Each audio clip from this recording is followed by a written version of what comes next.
What is up, everyone? JadedBlur here. Thanks for watching. I really appreciate you all. I want to bring you something from Peter Thiel right now. And if any of you don't know who Peter Thiel is, I suggest you look him up.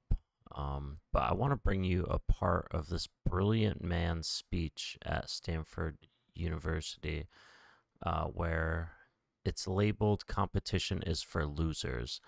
And I want to bring you a little part that I've been watching about 5-6 hours of multiple videos of this man speaking at the Nixon seminar here at Stanford University, on all sorts of other news shows. The man is quite brilliant, and I really think you need to hear this. And when you hear this, this is what I think, and I want you to watch this from this point of view.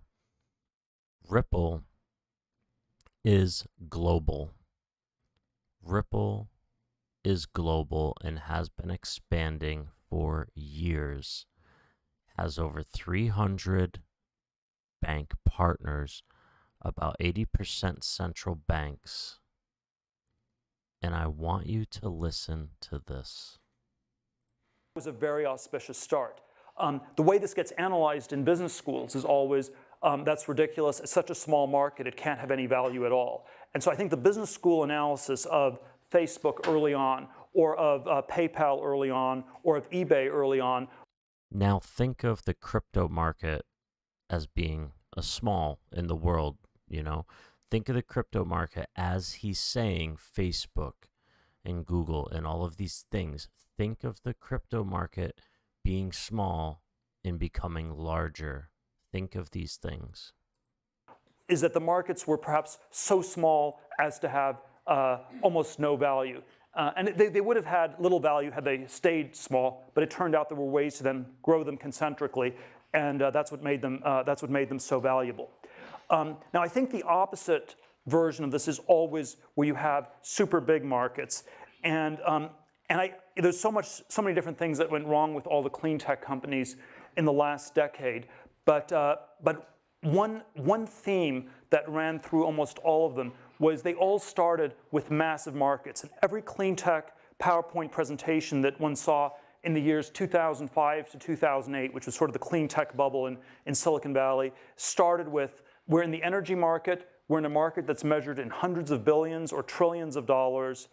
And then, once you're sort of a minnow in a vast ocean, that's not a good place to be. That means that you have tons of competitors, and you don't even know who all the competitors are. And so, you want to be a one-of-a-kind company where it's the only one in a small ecosystem. You don't want to be the 4th online pet food company. You don't want to be the 10th thin film solar panel company. You don't want to be the 100th restaurant in Palo Alto. Restaurant industry is a $1 trillion industry. So if you do a market size analysis, you conclude restaurants are a fantastic business to go into. And it's often large markets, large existing markets typically mean that you have tons of competition, very, very hard to differentiate. So the first very counterintuitive idea is to go after small markets, often markets that are so small people don't even notice them, they don't think that they make sense.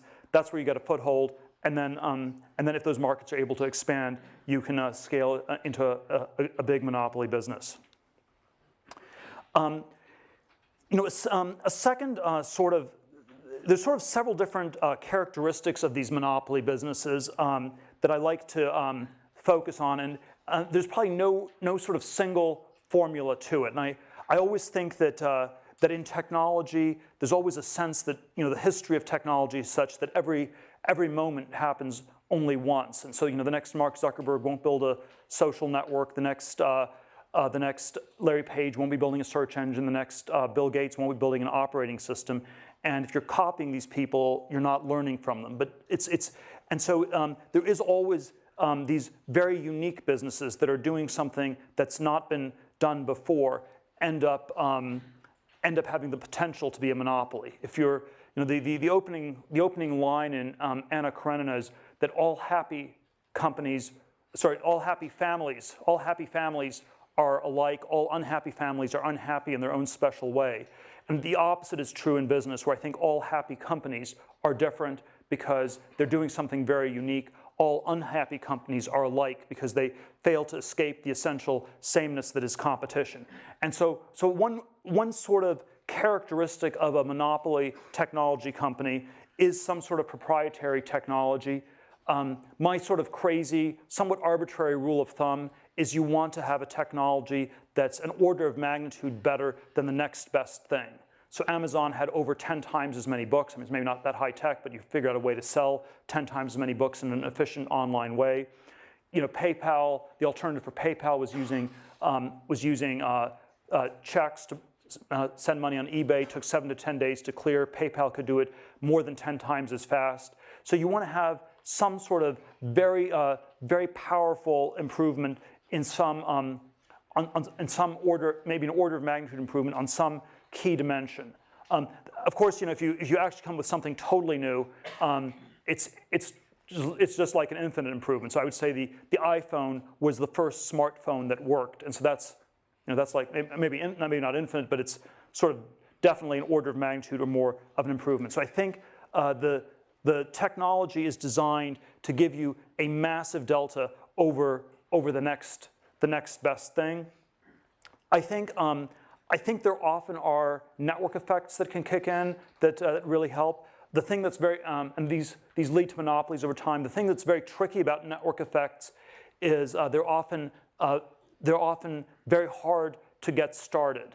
And so, so even though everyone understands how valuable they are, there's always this incredibly tricky question: why is it valuable to the first person who's doing something? Economies of scale. If you have something with very high fixed costs, very low marginal costs, that's typically a monopoly-like business.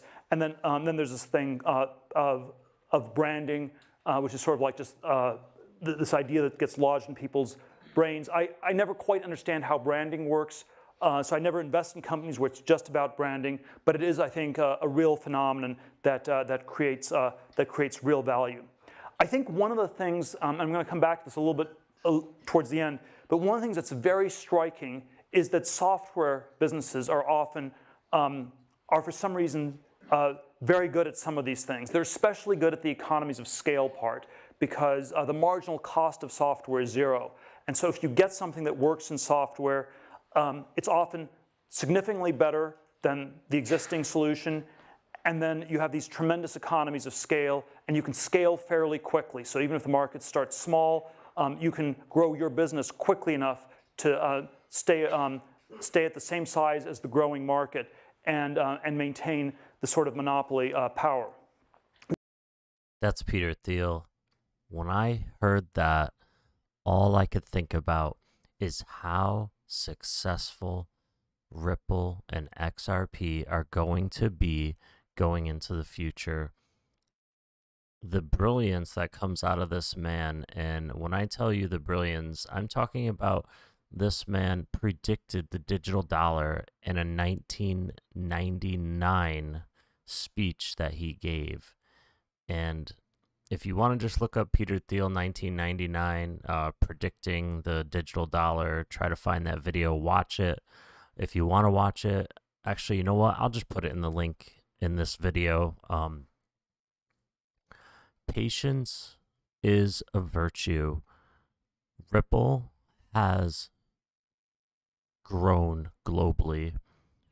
Ripple has procured all corners of the globe. This race has already been won, okay?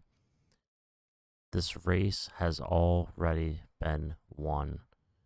AOL, you know, back in the days, Yahoo, listen, Google, Amazon now, Facebook over MySpace. Okay, you have Bitcoin and Ethereum. Now it's XRP's turn. It's Ripple's turn. Believe me when I tell you, this is bigger than anything else out there. It is bigger. It is better. Nothing competes. Nothing can compete. And the reason why I'm saying that over anything else that might be even that could come out that could be even a little better, listen, Ripple has already gotten them all signed up. Nobody is going to switch. The Swift banking protocol has not changed in 40 years. They're not going to change their minds and go with somebody else now. Ripple XRP is 1,000 times faster and 1,000 times cheaper than its competitors, and especially the main competitor, which is Bitcoin. But Bitcoin can't compete. It's not even a competitor.